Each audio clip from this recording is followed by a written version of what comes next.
നമ്മൾ കഴിക്കാൻ പോകുന്നത് മധുര സ്പെഷ്യൽ നല്ലിക്കുളം. நீங்க எல்லாரும் சாப்பிட்டுட்டு சொல்லுங்க எப்படி இருக்குன்னு. അല്ലേ ചേച്ചില്ലേ പിന്നെ ചേച്ചില്ലേ പിന്നെ ഞാൻ ഇല്ലാത്ത എന്തെങ്കിലും പരിപാടി ഉണ്ട് ഇവിടെ? അതാണ് ചേച്ചി വേണ്ട പിന്നെ. അയ്യോ ഞാൻ പാവയ്ക്ക എടുത്ത് അരിഞ്ഞു വെച്ചല്ലോ പച്ചടി വെക്കാൻ.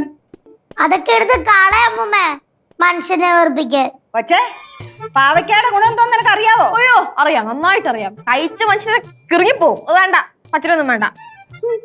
പിന്നെ സമയം കളയണ്ട, എനിക്ക് തുടങ്ങാം. അതെ, സമയം കളയണ്ട, ചേച്ചിയാണല്ലോ നമ്മുടെ മെയിൻ. പിന്നെ ചേച്ചി എവിടെ തങ്കല്ലേ, ചേച്ചി ഇല്ലാത്ത പരിപാടി ഉണ്ടോ? എന്താണ് അങ്ങനത്തെ ഒരു ടോക്ക്? അല്ല ചേച്ചി, അതായത് ഇപ്പം നല്ലിക്കുഴമ്പ് ഇങ്ങനെ വെച്ചു തരുന്ന കാര്യത്തിൽ കനകാന്റെ ഗ്യാരണ്ടി അതുപോലെ പോരല്ലോ. നല്ലിക്കുഴമ്പിന് എന്തെങ്കിലും ഇടണമല്ലോ നമുക്ക്. അതെ, പാറു എന്താണ് നല്ലിക്കുളമ്പിന് വേണ്ടേ? 2 കിലോ മട്ടൻ. 2 kilo mutton. അപ്പൊ നിങ്ങൾ സംസാരിക്കും, ഞാൻ അടുക്കളയിലോട്ട് ചെല്ലട്ടെ. ഉച്ചയാകുമ്പോഴത്തേനെ പച്ചടി വെക്കണ്ടേ? പച്ചടിയാ? നമ്മുടെ കള്ളി മുങ്ങാൻ നോക്കുന്ന. അയ്യോ, ലച്ചു ഇവിടെ നിൽക്കുമ്പോ ഞാൻ എന്തോ അഭിപ്രായം പറയാനാ? എല്ലാത്തിനും ലച്ചു ഉണ്ടല്ലോ ഇവിടെ. അത് ഞാൻ എന്റെ ചെലവല്ലേ? കനകാന്റി ഫുഡ് ഉണ്ടാക്കി തരും. പക്ഷെ ചെലവ് ചെയ്യേണ്ടത് ചേച്ചിയുടെ ഈ കൈകളാണല്ലോ.